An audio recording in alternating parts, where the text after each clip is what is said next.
तो hello everyone, आज की इस वीडियो का हम समझेंगे कि पेन टूल किस तरीके से काम करता है, ये पाथ के अंदर कैसे क्या पाथ होता है और सबसे पहली चीज़ कि वेक्टर और रास्टर इमेजेस क्या होती है। ठीक है ना। अब ये यार सुनने में ही नया आ रहा होगा कि वेक्टर और रास्टर इमेजेस वाला कॉन्सेप्ट है तो है क्या। तो मैं आपको बताता हूँ, जैसे मैंने आपको कुछ पिक्सल को या पिक्स को जूम करा था। ठीक है ना, जब पिक्स होती हैं, जो फोटो क्लिक करे हुए होते हैं, तो वो क्या होते हैं कि वो पिक्सल्स में काम करते हैं। ठीक है। जैसे आपने कोई तो कुछ ना कुछ यूट्यूब पे देखा होगा कि वो बहुत छोटे-छोटे पिक्सल या फ़ोटोज़ को या ब्लैक पेपर और व्हाइट पेपर को मिला के किसी की इमेजेस बना देते हैं, ठीक है ना? तो वो इसी तरीके का रास्टर्स उसे बोलते हैं, जो पिक्सेल्स से बनते हैं।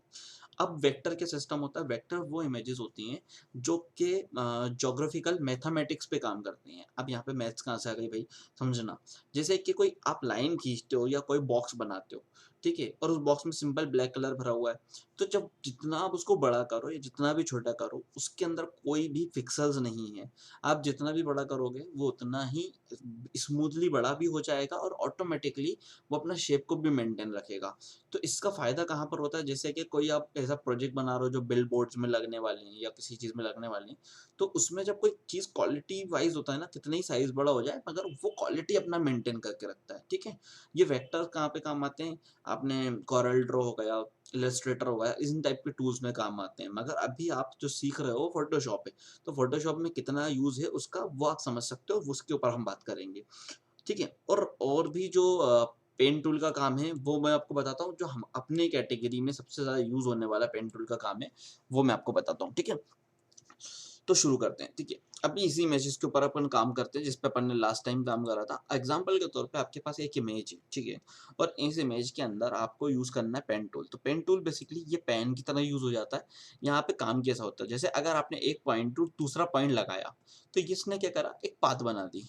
आप क्या कर सकते हो इसमें 1, 2, 3 जैसे आप इसको थर्ड पॉइंट जहाँ से स्टार्ट कर रहे थे, स्टार्ट पॉइंट पे वापस राइट क्लिक करते हो, तो ये क्या करेगा, एक बॉक्स बना देगा।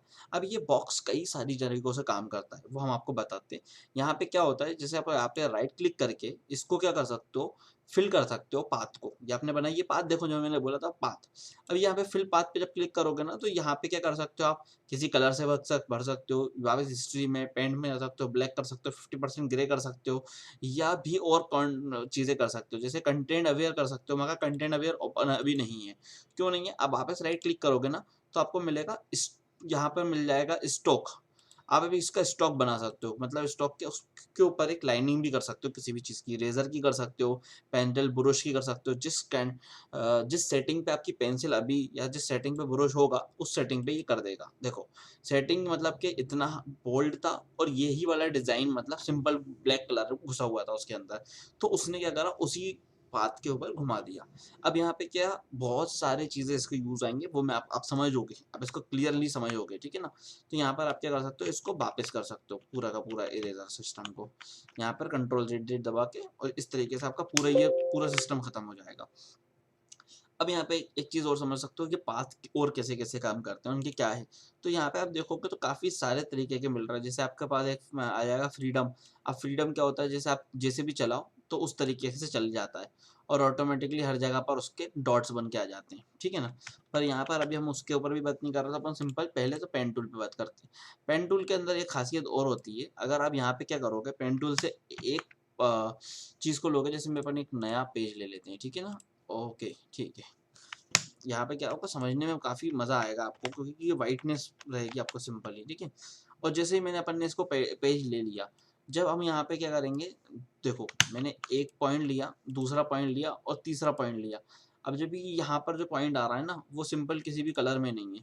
तो आप क्या कर सकते हो, यहाँ पर उसको फुल भी कर सकते हो। जैसे कि अभी अपन ने जो बात करी थी, अगर हम यहाँ पर जाते हैं मैक्स सिलेक्शन में, ठीक है? मैक्स सिलेक्शन में जाके तो हम उसको क्या कर सकते हैं, सिलेक्शन में बदल सकते हैं। देखिए फिर से मैं बताता हूँ आपको ये चीज़ के बारे में।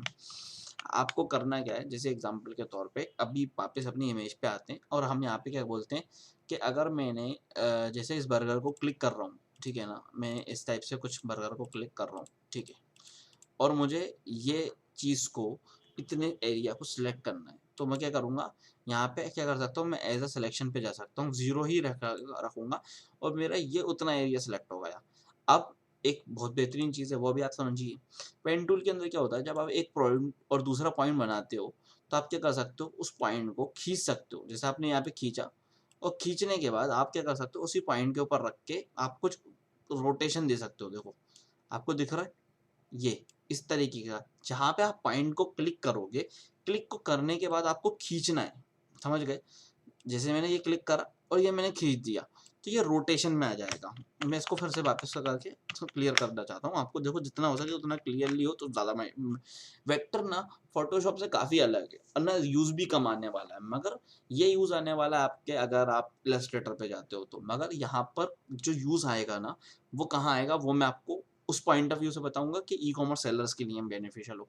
तो आप जब एक पॉइंट रखोगे वो तो सिंपल रखोगे, दूसरा पॉइंट जैसे ही रखा, आप उसको क्या करते हो, तो घुमा सकते हो। अच्छा, अभी भी घुमा सकते हो। और एक चीज़ ये भी है कि अगर आपने इसको रख लिया, तो उसके बाद भी आप इसको घुमा सकते हो या नहीं घुमा सकते, वो वाला क्वेश्चन है। तो बिल्कुल सही है, आप उसको बाद में भी घुमा सकते हो। बाद में घुमाने के लिए आपके पास कुछ नहीं होना चाहिए। आपको क्या करना है, आपने इस पॉइंट पे जाना है, और यहाँ से आपको आ जाना है अपने पॉइंट वाले सेक्शन पे। आपको देखना है आपका लास्ट पाथ कहाँ तक छोटा है। जैसे कि, जैसे हम बोलते हैं यहाँ पर, जैसे एग्जाम्पल के तौर पे ये वाला पॉइंट, ठीक है ना, जो आपका पास सिलेक्शन होता है, पास सिलेक्शन पे आपको आ जाना है, और अल्ट रख के आपको देखना है कि आपका यहाँ पे क्या कर सकते हो। आप देखिए, यहाँ तो मैंने इसकी कॉपीज बना दी, सॉरी। तो आपके पास ये आया, जैसे आपके पास ये आया, तो आप यहाँ पे क्या कर सकते हो, अल्ट पकड़ के इसका चेंजेस ला सकते हो, ठीक है। और वाइट अगर इसके अंदर आप लेते हो, तो उसमें आपके यहाँ पर ऑप्शन खुल जाएंगे। अगर आपको जैसे इसको घुमाना है, या यहाँ पर मैं गया, ठीक है ना, इसके अंदर आपके पास आ जाएगा डायरेक्ट सिलेक्शन टूल। तो डायरेक्ट सिलेक्शन टूल के अंदर मेरे को इसका सर्कल भी मैं छोटा या बड़ा कर सकता हूँ। या देखो, मैंने जैसे इसकी वन साइड को कम कर दिया, पर मैं अगर चाहूँ तो इसकी वन साइड ज़्यादा बड़ी कर सकता हूँ, और सेकंड साइड को छोटा कर सकता हूँ। इस तरीके की भी चीज़ कर सकता हूँ, ठीक है ना। यही चीज़ को आपको अब पिक पे समझाते हैं, ठीक है। तो पिक पे समझाने का मुराद ये था, जैसे कि मैंने इस पिक्चर पे पूरे सेक्शन को पहले तो अलग हटा देता हूँ। अब मुझे इसके ऊपर की सिर्फ ब्रेड को लेना है। तो पहली चीज़ तो मेरी रिस्पॉन्सिबिलिटी ये है, ये मैं इसको जितना हो सके उतना फिनिशिंग से लूँ, ठीक है ना। उसके बाद ये घूमेगा भी, जैसे मैंने आपको बताया, तो वो काम भी होगा। जैसे कि मैंने ये लिया, और दूसरा टिक मैंने यहाँ लगा रहा हूँ, तो देखो मैंने क्या करूँगा, मैं इसको जैसे मैंने बढ़ा दूंगा, ये तो ये क्या कर रहा है, ये ऑटोमेटिकली उसको हल्का हल्का सा रोटेट कर रहा है। अच्छा, मैं अभी के लिए, जैसे मैंने बोला कि मैं अभी आपको सिंपली सारे के सारे टिक लगा के अभी दिखाता हूँ, और उसके बाद अभी हम इसको रोटेट कर सकते हैं, जैसे मैंने बोला।